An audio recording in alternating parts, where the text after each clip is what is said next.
तो हम कर रहे हैं श्रीमद् भागवतम स्कंद 4 अध्याय 14 और श्लोक संख्या 38, 39 और 40 को करेंगे।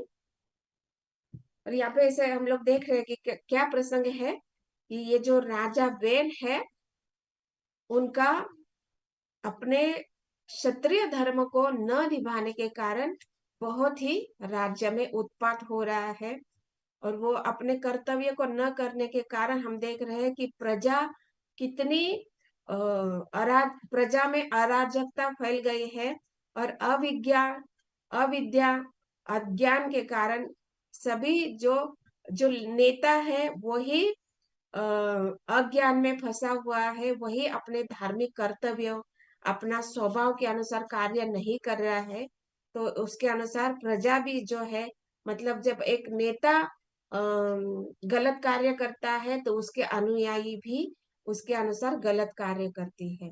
और यहाँ पर हम देख रहे हैं कि एक जो राजा है वो गैर जिम्मेदार दिखाया जा रहा है और वो अधार्मिकता में प्रवृत्त होने के कारण किसी भी प्रकार का योग अभ्यास वो नहीं करने के कारण देख रहे हैं कि कितना प्रजा भी उनके अनुसार ही कार्य कर रहे हैं, किसी भी प्रकार का धार्मिक कार्य में प्रवृत्त नहीं हो रहे हैं। और जब धर्म का नाश होता है तो हम देखते हैं कि अधर्म भाव पर बहुत प्रबलता से दिखाई देती है। जैसे हम देखते हैं कि धर्म का यहाँ पे दिखाया जा रहा है कि जैसे जैसे धर्म का लय होने लगता है तो अधर्म अपना स्वरूप अपना स्वभाव दिखाने लगता है। जैसे कि यहाँ पे देख रहे हैं हम कि कैसा राजा गैर जिम्मेदार धार्मिक होने के कारण प्रजा भी उनके अनुसार ही चोर उचक्के बन रहे हैं, लूट मार हो रही है। और जो मतलब धर्म के विरुद्ध जो भी कार्य है वो सारे के सारे हो रहे हैं, जैसे कि हम आजकल के समय में भी देख रहे हैं। कि धर्म का लय होने के कारण क्या हो रहा है, अधर्म में लोग प्रवृत्त हो रहे हैं। मतलब वो समझ नहीं पा रहे कि हमें क्या करना चाहिए और क्या नहीं करना चाहिए, ये भी बात वो नहीं समझ रहे हैं। और यहाँ पे बताया जा रहा है कि देख रहे हैं कि ये चोर उचक्के सदैव ऐसे ताक में रहते हैं कि राजनीतिक उथल पुथल हो और वे जनता को लूटने का अवसर पा सके। मतलब ये देखिए कि कैसा स्वभाव बन जाता है व्यक्ति का। कि ये भौतिक गुणों के अंदर फंसने के कारण जो जीवात्मा अपना स्वभाव को भूल जाता है और अपने आप को स्वामी मानने का ये जो प्रवृत्ति उसमें देखी जाती है, तो वो कैसा प्रवृत्ति देखी जाती है, वो केवल भोगने की इच्छा कि मैं ज्यादा इंद्रिय तृप्ति अपनी स्वयं की इंद्रिय तृप्ति में कैसे कर सकूं। तो उसके लिए वो किसी भी हद तक जाने के लिए तैयार हो जाते हैं। तो जब तक मतलब अपनी इंद्रिय तृप्ति के लिए वो इतने गर्हित कार्य करता है कि वो अपने माता पिता अपने परिजनों को भी वो परेशान करता है। और इस साथ ही साथ वो अपनी इच्छा पूर्ति के लिए जो समाज है उसमें भी वो उत्पात उत्पन्न करता है।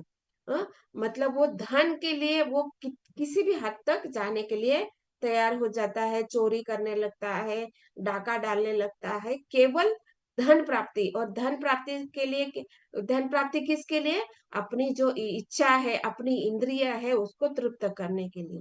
लेकिन कैसे, इसलिए वो क्या सोचते हैं कि हमारा राजा भी कैसा हो, जैसा हमारा स्वभाव है उसके अनुसार ही राजा होना चाहिए, जिससे हम अपनी जो इंद्रिय तृप्ति है उसको भी पूरा कर सके। इसलिए वो देख हमेशा ही सोचते रहते हैं कैसे अपने स्वभाव के जैसा ही राजा बनना चाहिए। और हम देखते हैं आजकल के जो लोकतंत्र जो कहा जाता है, जो वो क्या सोचते हैं कि हमारे जैसा स्वभाव वाला ही राजा होना चाहिए। लेकिन हम लोगों ने पिछले श्लोकों में देखा कि एक राजा कैसा होता है, वो राजा भगवान का प्रतिनिधि माना जाता है। मतलब जैसे गुण भगवान में होते हैं वैसे गुण राजा में होने चाहिए। और वो ऐसा राजा भगवान का जब प्रतिनिधि होता है तो वो क्या करता है, अपने सारे धार्मिक कर्तव्य को करता रहता है। और वो कैसा होता है, राज ऋषि होता है। मतलब वो अपना जो स्वभाव है, मूल स्वभाव है कि भगवान स्वामी है और मैं भगवान का सेवक हूँ। और ये जो स्थिति है, स्वाभाविक स्थिति को वो जानते रहता है, और इसके कारण वो कभी भी अपने आप को, वो राजा के स्तर पर होते हुए भी कभी भी अपने आप को श्रेष्ठ नहीं मानता है। वो हमेशा ही भगवान को श्रेष्ठ मानते रहता है, और वो जानता रहता है कि मैं शरीर नहीं हूँ, मैं एक आत्मा हूँ, और भगवान ने ये मुझे यहाँ पे कर्तव्य दिया है एक राजा के रूप में, कि मुझे कौन से कार्य करने हैं, और कैसा मैंने एक राजा का कर्तव्य को, भगवान का प्रतिनिधि स्वरूप कैसे कर्म करने चाहिए, और कैसे अपने आचरण से दिखाना चाहिए कि क्या कर्म करने होते हैं, जिससे देखकर प्रजा भी उसके अनुसार कार्य करेगी। तो इस प्रकार का राजा राज ऋषि कहा जाता है। लेकिन ऐसा राजा अभी कलयुग में देखना बहुत कठिन है। कि ऐसा राजा जो धर्म को जानता है, स्वाभाविक स्थिति को जानता है, ऐसा राजा कलयुग में मिलना बहुत कठिन है।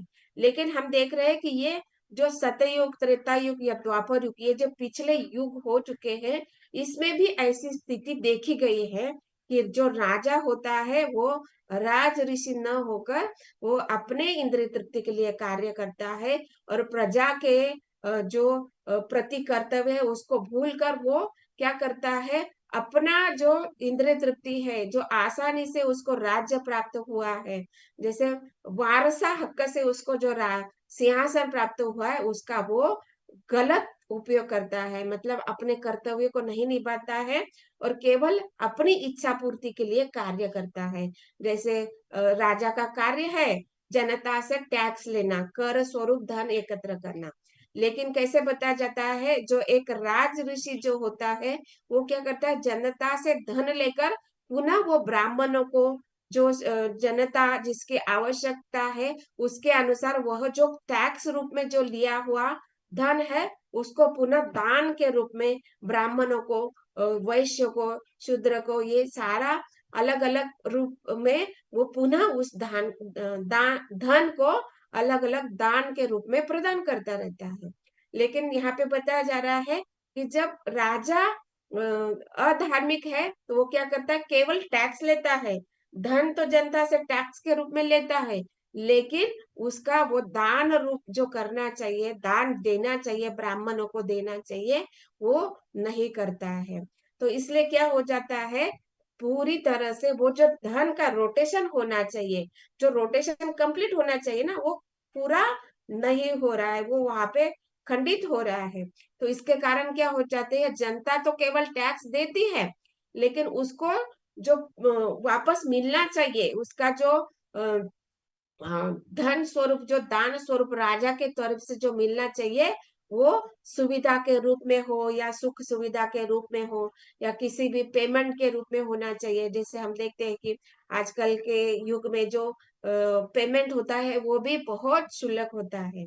तो इस स्वरूप में जो पेमेंट के रूप में जो धन प्राप्त होना चाहिए वो नहीं हो रहा है, दैट मीन्स धन का रोटेशन नहीं हो रहा है। तो इसके लिए क्या होता है कि जो प्रामाणिक व्यक्ति है वो सोचता है, देखो इतना कष्ट करने पर भी, इतना घंटा मैंने काम करने पर भी मुझे सही जो योगदान, जो धन का दान मुझे मिलना चाहिए वो नहीं मिलता है। तो इसलिए वो सोचता है कि जो मेरा साथ में जो कार्य करने वाला है वो काम ठीक से नहीं कर रहा है, लेकिन उसको भी मेरे जैसा ही पेमेंट मिल रहा है, उसको भी उतना ही धन प्राप्त हो रहा है, तो मैं अपना इतना कष्ट क्यों करूं। ऐसी सोच जो है उसकी बदल जाती है। तो इसलिए जो प्रामाणिक व्यक्ति है वो भी क्या करता है कि वो, उसका स्वभाव ऐसे बन जाता है कि मुझे वो प्राप्त नहीं हो रहा है, तो वो भी अपना स्वभाव को बदल देता है, वो भी फिर कर्तव्य से हट जाता है, वो अपने कर्तव्य को निभाना नहीं चाहता है। क्योंकि जो राजा है वो कर्तव्य नहीं निभा रहा है, तो प्रजा में भी ये स्वाभाविक गुण आ जाता है, वो भी अपने कर्तव्य को नहीं निभाना चाहता है। तो इसलिए हम देख रहे हैं कि ऐसे राजा कलयुग में देखना बहुत कठिन होता है, कि जो कर्तव्य को निभा रहे हैं। राज ऋषि जो कर्म है उसको निभाने वाले बहुत कम होते हैं, और इसलिए ये जो प्रजा है वो भी ऐसी सोच रखती है जैसा राजा सोच रखता है। राजा क्या कर के रूप में जो धन ले रहा है वो अपने पास रख रहा है। वो किसी भी दान के रूप में वो रोटेट नहीं कर रहा है धन को। तो इसलिए जो जनता है, जो प्रजा है, जो कार्य कर रहे हैं, वो भी क्या सोचते हैं कि जो मुझे पेमेंट के रूप में जो धन मिल रहा है तो मैं उसको टैक्स के रूप में क्यों देना चाहिए, राजा को टैक्स के रूप में क्यों देना चाहिए। वो भी फिर धन चुराने लगता है। मतलब जो राजा धन चुरा रहा है टैक्स के रूप में, तो प्रजा भी बोलता है कि मैं क्यों टैक्स दूं, मुझे क्या सुविधा प्रदान कर रहा है राजा। तो इस प्रकार वो समान गुण बन जाता है। मतलब राजा भी अधार्मिक हो गए तो प्रजा भी अधर्म में प्रवृत्त हो जाती है। यही बात यहाँ पे बताया जाता है। और फिर जब ये राजा वेन की परिस्थिति को देखकर जो साधुगण है, उन्होंने क्या किया, इस जो राजा को उन्होंने वध कर दिया। और यहाँ पे देखिए ये राजा का वध साधुओं द्वारा हुआ। ये कैसे बताया जा रहा है कि ये पिछले युगों की, मतलब सत्ययुग, द्वापर युग या त्रेता युग में से कोई एक युग की बात हो रही है। तो मतलब वहां पे ऐसा बताया जाता है कि ये जो राजा है वो राज ऋषि ही होना चाहिए, तभी जनता सुख का अनुभव कर सकती है, शांति का अनुभव कर सकती है। इसलिए यहाँ पे क्या किया, ये जो मुनि है, ब्राह्मण है, उन्होंने राजा का वध कर दिया। क्यों? क्योंकि यहाँ पे जो जनता है इसमें जो अराजकता फैल गई है, इसमें जो अधार्मिकता फैल गई है, उसको पुनः धार्मिक की स्थिति में लाने के लिए ये ब्राह्मणों ने कार्य किया। लेकिन यहाँ पे बताया जा रहा है कि ये जो राजा वेन की जैसे मृत्यु हो गई तो पुनः यहाँ पे अराजकता फैल गई है। लेकिन यहाँ पे बताया जा रहा है कि ये जो मुनियों ने राजा का वध कर दिया, और फिर बताया जाता है कि ये जो ब्राह्मण है उनके पास बहुत शक्ति होती है। जैसे इस श्लोक में आता है ना, शक्ता शब्द प्रवृत्त हुआ है।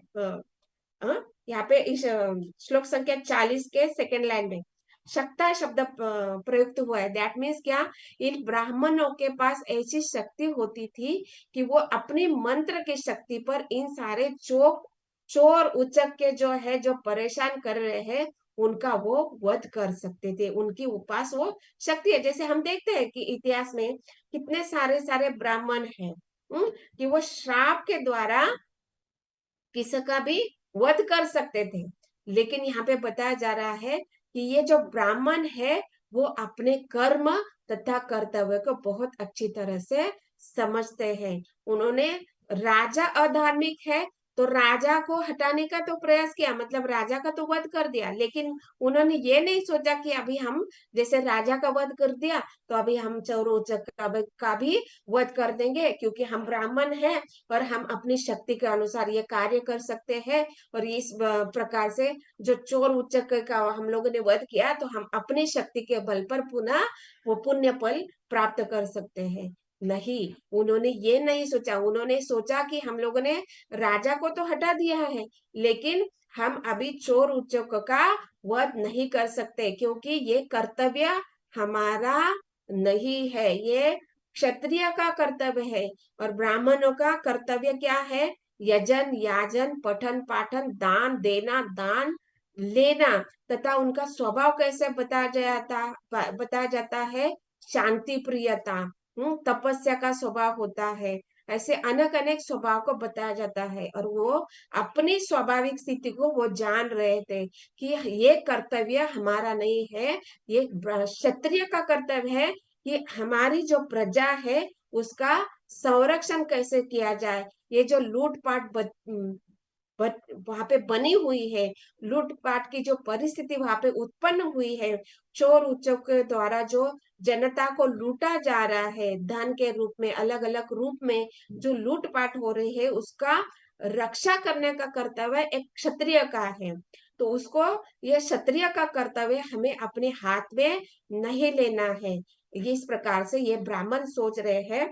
और यहाँ पे श्रील प्रभुपाद तात्पर्य में बता रहे हैं 29 39 और 40 के श्लोक के तात्पर्य में श्रील प्रभुपाद बता रहे हैं कि यहाँ पे आपातकालीन स्थिति उत्पन्न हो गई थी, इसलिए उन्होंने राजा वेन का वध कर दिया। उनका कोई इच्छा नहीं था, इन ब्राह्मण और ऋषि मुनियों का कोई इच्छा नहीं था कि राजा वेन की वध हो। लेकिन वहां पे ऐसी परिस्थिति हो गई कि वहां पे उस राजा का वध करना आवश्यक हो गया था, इसलिए उन्होंने कर दिया। लेकिन वहां पे अभी क्या हो गया है, पूरा परिस्थिति विपरीत हो गया है।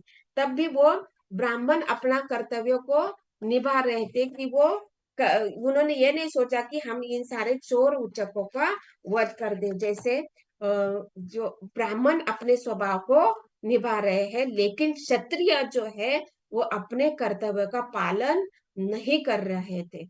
हाँ, इसलिए उन्होंने ये जो आपातकालीन स्थिति को देखते हुए उन्होंने राजा वेन का वध कर दिया। जैसे भगवत गीता के 18वें अध्याय के श्लोक संख्या 47 में बताते हैं कि ये जो वैश्य सॉरी ब्राह्मण, क्षत्रिय, वैश्य तथा शूद्र, ये जो वर्ण प्रणाली बताई गई है, उनको क्या है, अपने स्वभाव के अनुसार कार्य करना चाहिए। और इसी प्रकार का और एक श्लोक है श्रीमद् भगवत गीता के 3रे अध्याय के श्लोक संख्या 35 में। मतलब भगवत गीता के 3.35 तथा श्लोक अध्याय 18 के श्लोक संख्या 47 मीन्स 18.47। इन दोनों श्लोक में एक ही बात बताया गया है। क्या? श्लोक संख्या 335 में बताया गया है कि श्रेयान् स्वधर्म विगुणः परधर्मात् स्व अनुतिष्ठता, स्वधर्मे निधनम श्रेय परो धर्म भयावह।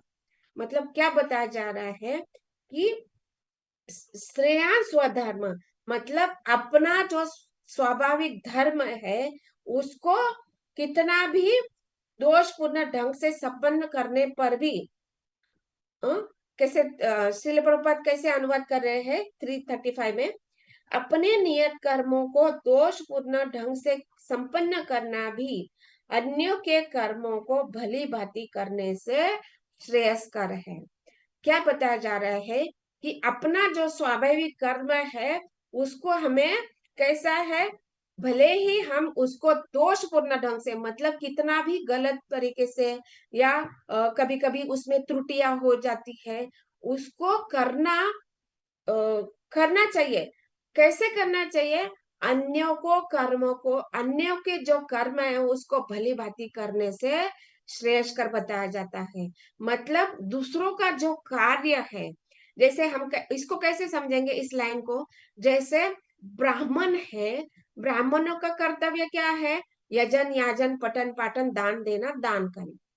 और उनके शांति प्रियता तपस्या अलग अलग प्रकार के स्वभाव बताए गए हैं, उसको करना वो श्रेयस्कर है। कैसे? लेकिन दूसरों के कार्य करना से दूसरों को कार्य बहुत अच्छे से करना। मतलब यहाँ पे क्या बताया जाता है कि ब्राह्मण जो है, यहाँ पर ब्राह्मणों द्वारा राजा का वध हुआ है। तो ये कैसे?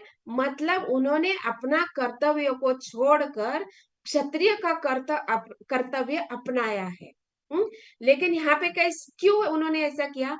क्योंकि यहाँ पे परिस्थिति बताई गई है। श्रील प्रभुपाद तात्पर्य में लिख रहे हैं कि आपातकालीन परिस्थिति को देखते हुए ब्राह्मणों ने अपना कर्तव्य को बदल दिया। जैसे यहाँ पे 3.35 के तात्पर्य में श्रील प्रभुपाद बताते हैं कि विश्वामित्र मूलतः क्षत्रिय थे किंतु बाद में वे ब्राह्मण बन गए। इसी प्रकार परशुराम पहले ब्राह्मण थे किंतु बाद में वे क्षत्रिय बन गए हैं।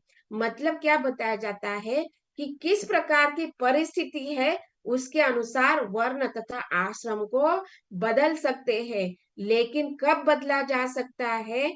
जब आप अपनी परिस्थिति को, अपने स्वभाव को जानते हो कि मैं ब्राह्मण हूँ, मैं क्षत्रिय हूँ, मैं वैश्य हूँ, मैं क्षुद्र हूँ और मेरे क्या कर्तव्य होने चाहिए, इसको मैं बहुत अच्छे से पालन कर रहा हूँ, उसका मैं अपने जीवन में निभा रहा हूँ उन कर्तव्य को।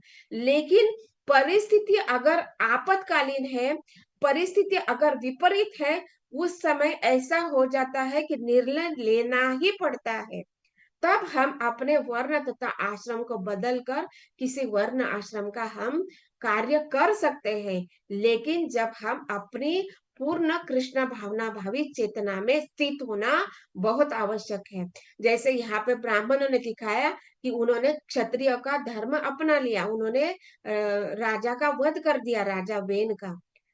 लेकिन फिर भी उन्होंने अपना स्वभाव जो है बनाए रखा। कैसे? उन्होंने ये नहीं सोचा कि ब्राह्मणों का हम लोगों ने वध कर दिया, अभी चोर ऊचकों का भी कर देते हैं। नहीं, उन्होंने अपना स्वभाव पुनः बनाए रखा। दैट मीन्स उन्होंने अपनी जो कृष्ण भावना भावी जो चेतना है उसको बनाए रखा, अपना स्वभाव, ब्राह्मण का स्वभाव जो है वो बनाए रखा है। इसलिए यहाँ पे श्रील प्रभुपाद तात्पर्य अनुवाद में बता रहे हैं कि अपना जो स्वाभाविक कर्म है उसको निभाना श्रेयस्कर है। कैसे? भले ही वो त्रुटिपूर्ण ढंग से क्यों ना हो, भले ही उसमें गलतियां क्यों ना हो। जैसे हम अभी क्या कर रहे हैं कि हम भक्त बनने का प्रयास कर रहे हैं और भक्ति के विधि को हम अपना रहे हैं। जैसे श्रवण करना, क्या स्मरण करना, अर्चनम करना, अलग अलग प्रकार की जो नवदा भक्ति उसको पालन करना, और 5 विशेष प्रकार के कर्तव्य अंग पता है भक्ति के। नाम जप करना, अर्चा विग्रह सेवा करना, धाम में रहना, श्रीमद् भागवतम का अध्ययन करना, अर्चा विग्रह सेवा, ये जो हम कर रहे हैं, ये कर्तव्य को करते हुए हम भले ही कितनी ही त्रुटियां क्यों ना कर ले, लेकिन इसको हमें करते ही रहना चाहिए। अभी नाम जप करने में हम देखते हैं कितने कितने अपराध बताए गए हैं। जैसे नाम जप करने में, भगवान को समझने में हम अपराध करते हैं, भले ही जाने हो अनजाने में हो, लेकिन फिर भी हम ये नहीं सोच रहे हो कि मैं अपराध कर रहे हो तो मैं अभी नहीं करती हूँ। नहीं, इसको हम भले ही त्रुटिपूर्ण ढंग से क्यों ना हो, इसको हमें करते रहना चाहिए। कैसे?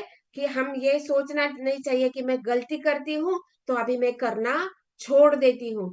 नहीं, ऐसा नहीं करना चाहिए। यही बात यहाँ पे बताया कि श्रेयान स्वधर्म विगुना, मतलब हम भले ही अपने धर्म का पालन करते हुए कितना भी त्रुटियां क्यों ना हो, लेकिन उसको हमें कभी भी त्याग कर किसी और का धर्म हमें नहीं अपनाना है। मतलब हम जब वैष्णव का धर्म का पालन कर रहे हैं तो कभी भी हमें अधर्म के ओर में प्रवृत्त नहीं होना है। और इस कर्म स्वधर्मे निधनम श्रेय, मतलब ये भक्ति का, धर्म का पालन जब हम कर रहे हैं तो इसको निभाते हुए हमारा निधन भी क्यों ना हो जाए, तब भी हमें उसको स्वीकार करना है। मतलब किसी भी परिस्थिति में, मतलब कितनी ही विपरीत परिस्थिति क्यों ना आए, ये वैष्णव धर्म हम लोगों ने जब अपनाया है तो उसको कभी भी हमें त्यागना नहीं है। अगर हम त्यागते हैं तो आगे का लाइन बताया गया है कि श्रेय परो धर्म, कैसा है? परो धर्म को जब हम अपनाएंगे, अपना जो वैष्णव धर्म को छोड़कर हम किसी और का धर्म अपनाएंगे तो क्या होगा? वो भयावह होगा। मतलब सीधा सीधा क्या होगा? कैसा भय बताया गया है? अधपतन हो जाएगा। मतलब क्या कि हम प्रयास कर रहे हैं जन्म मृत्यु को चक्र से बाहर निकलने के लिए, लेकिन क्या हो जाएगा? पुनः हम जन्म मृत्यु के चक्र में फंस जाएंगे। तो इसलिए जो हम धर्म को अपना रहे हैं, जिस कर्तव्य को हम निभा रहे हैं, उसको बहुत दृढ़ता से निभाना चाहिए। चाहे उसमें गलतियां हो, कुछ अलग अलग छोटे छोटे अपराध हमले से हो रहे हैं, हम उसका दृढ़ता पूर्वक पालन नहीं कर रहे हैं। कभी कभी हम देखते हैं कि शारीरिक व्याधियां आ जाती है, तो इसके कारण हम नहीं कर पाते हैं। लेकिन इस प्रकार की त्रुटियां होने पर भी हमें वो करते रहना चाहिए। यही बात यहाँ पे बताया जा रहे हैं। और श्लोक संख्या 18वें अध्याय के, भगवत गीता के 18वें अध्याय के श्लोक संख्या 47 में भी यही बात बताए जा रहे हैं कि अपने वृत्तिपूर्वक कार्य को करना, चाहे कितना ही त्रुटिपूर्ण ढंग से क्यों न किया जाए, अन्य किसी के कार्य को स्वीकार करने और अच्छी प्रकार करने की अपेक्षा श्रेष्ठ है। मतलब अपना ही कार्य हमें करना चाहिए। मतलब हम जैसे वैष्णव संप्रदाय से जुड़े हुए तो हम अपने कार्य को समझ रहे हैं, हम अपने कर्तव्य को समझ रहे हैं कि क्या भगवान स्वामी है और हम सेवक है। इसको हम समझ रहे हैं और उसका हम जीवन में पालन भी थोड़ा सूक्ष्म स्वरूप में क्यों ना हो, हम उसका पालन कर रहे हैं। जैसे भगवान की, जैसे मतलब हम अपने किचन में भोग बनाते हैं, तो जो भी हम अन्न पकाते हैं तो हम भगवान को पहले ऑफर करते हैं, उसके बाद हम उसको प्रसाद के रूप में स्वीकार करते हैं। तो ऐसे ही हम अपने जीवन में अलग अलग कार्य कर रहे हैं। और वो कैसे कर रहे हैं, दैट मीन्स हम अपने स्वभाव को समझ रहे हैं कि भगवान ही स्वामी है। मतलब कोई भी चीज हम जब खरीद कर लाते हैं मार्केट से, तो हम क्या करते हैं, इसको हम भगवान की सेवा में रखेंगे, उसका भगवान के सेवा में ही प्रयोग करेंगे। तो दैट मीन्स ये हम क्या हो रहा है, हम अपने धर्म को समझ रहे हैं, कि हम स्वाभाविक स्थिति को समझ रहे हैं कि भगवान ही हर चीज के स्वामी है, हम केवल सेवक है। और जब वो चीज हम भगवान को ऑफर करते हैं और भगवान की सेवा के लिए जब हम उसका उपयोग करेंगे, प्रयोग करेंगे, तो हम क्या हो जाएंगे, धर्म का पालन करेंगे। और इसमें भले ही कोई कोई छोटी छोटी त्रुटियां हो जाती है। जैसे कोई डिवाइस हम लोग लेके आए, जैसे मोबाइल है, हम लेके आए हैं मार्केट से, तो हम क्या करेंगे, उसके द्वारा कैसे धर्म का पालन करेंगे। जैसे ऑनलाइन क्लासेस होते हैं, गुरु महाराज के क्लासेस है, प्रभुपाद जी के बहुत सारे वीडियोस है, हम उसको देखेंगे। लेकिन कभी कभी क्या हो जाता है, चलो अभी थोड़ा सा फेसबुक देख लेती हूँ, थोड़ा सा यूट्यूब में क्या हो रहा है देख लेते हैं, कुछ न्यूज में क्या हो रहा है हम देख लेते हैं।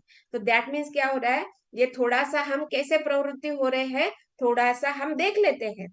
ऐसा नहीं कि हम नहीं देख पाते, क्योंकि हम इस भौतिक जगत में हैं। तो कभी हम देखते हैं कि 3 गुणों में स्पर्धा होती रहती है, सतोगुण से रजोगुण, रजोगुण से तमोगुण में आ जाते हैं। लेकिन भले ही हम फेसबुक देख रहे हो, यूट्यूब देख रहे हो, या इंस्टाग्राम में देख रहे हो, या अलग अलग सोशल मीडिया को देख रहे हैं, लेकिन माइंड में क्या है कि इस वस्तु को हमें भगवान की सेवा में लगाना है। ऑनलाइन क्लासेस यूट्यूब पे, फेसबुक पे, इंस्टा पे जो भी भक्त पोस्ट करते हैं, जो भी क्लासेस है, प्रभुपाद जी की जो क्लासेस है, उसको हमें देखना है, श्रवण करना है, और उसके द्वारा हमें स्मरण करना है। मतलब हम सोशल मीडिया देख रहे हैं, वहां पे त्रुटि कर रहे हैं, लेकिन हमारा कॉन्शियसनेस क्या है कि हमें ऑनलाइन क्लासेस देखने हैं, श्रवण करना है, और उसके द्वारा स्मरण कर रहे हैं। तो ये त्रुटि है, लेकिन ये भयावह नहीं है। क्योंकि वहां पे क्या हो रहा है, हमारा कॉन्शियसनेस क्या है कि हमें प्रभुपाद जी को सुनना है, गुरु महाराज के वचनों को सुनना है, सीनियर वैष्णव ने जो बोला है उसको हमें सुनना है, ये हमारी चेतना होती है।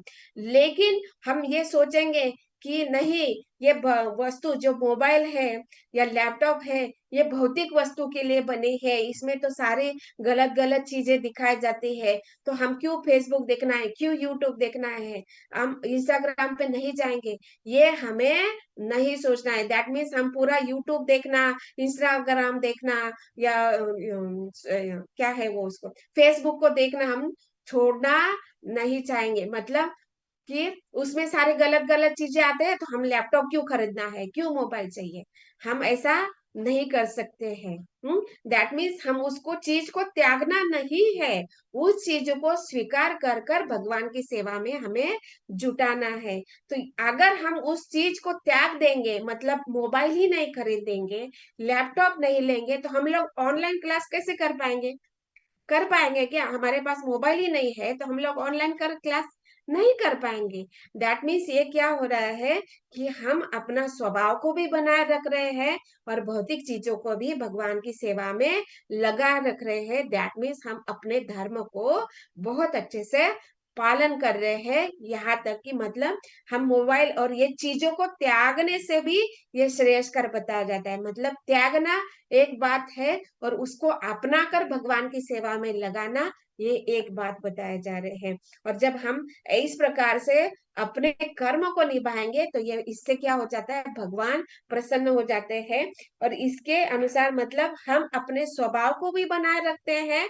और इस भौतिक जगत में रहकर भी हम अपने आप को विलग रख सकते हैं। जैसे कमल पत्र, कैसे कमल जो होता है, कमल का जो फूल है वो कहाँ पे उगता है, वो कहीं पे गमले में या किसी गार्डन में नहीं आता है। उसको एक कीचड़, उसको एक स्वाभाविक स्थिति निर्माण करनी पड़ती है कि उसको कीचड़ में ही वो उगता है। अगर वहां पे कीचड़ नहीं है तो वो कमल का पुष्प कभी भी खिलेगा नहीं। आप लोगों ने, हम लोगों ने सबने अनुभव किया है कि कमल पुष्प कभी भी मिट्टी के गमले में नहीं आता है, उसको कीचड़ की ही आवश्यकता होती है, तभी वो खिलेगा। और कैसा विशेषता बताया जाता है कि वो कमल का पत्ता होने, जो कली होने दो, फूल होने दो, उस वो भले ही कीचड़ में उगता है, लेकिन कीचड़ का एक अंश भी वो अपने ऊपर नहीं लगने देता है।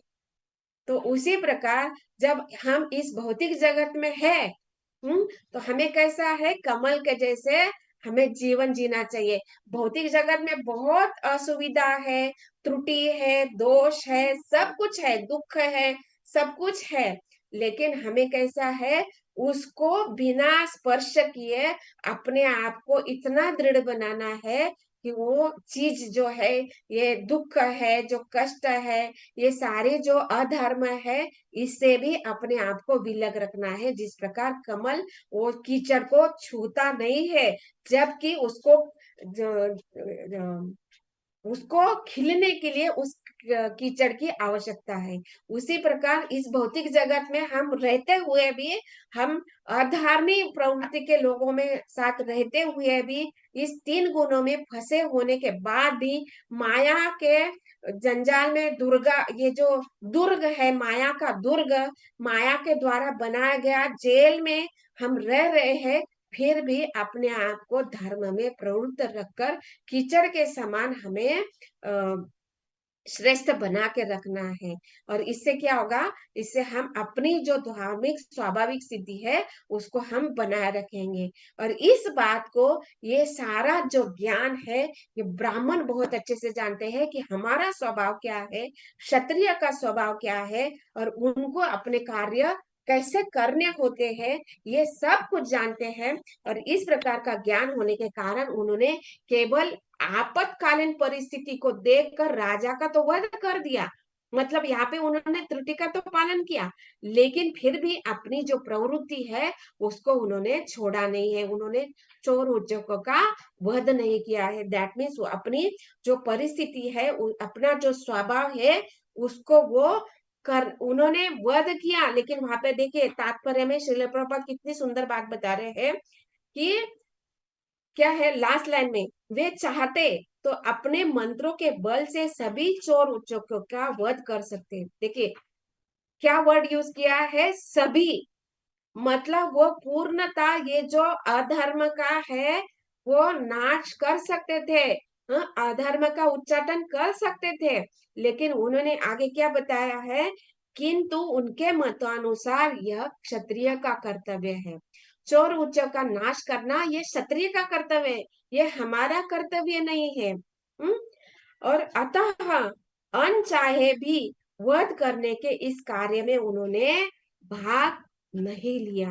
वो जानते हैं कि हमारा स्वभाव क्या है, हमारी प्रवृत्ति क्या है, और क्षत्रिय का कर्तव्य क्या है, उसका क्या कर्तव्य है, इसको वो पूर्ण रूप से जानते हैं।